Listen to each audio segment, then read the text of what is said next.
Growing up, Filipino chicken adobo was on the menu at least 3 to 4 times a month.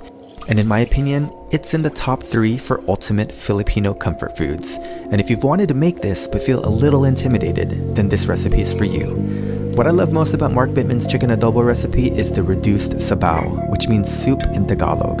It creates this thick sauce that's full of flavor and goes perfectly with the chicken, and of course, white rice. And the addition of the coconut milk really cuts through the acid and helps create that velvety texture. Let's give it a taste. Lola would be proud for sure.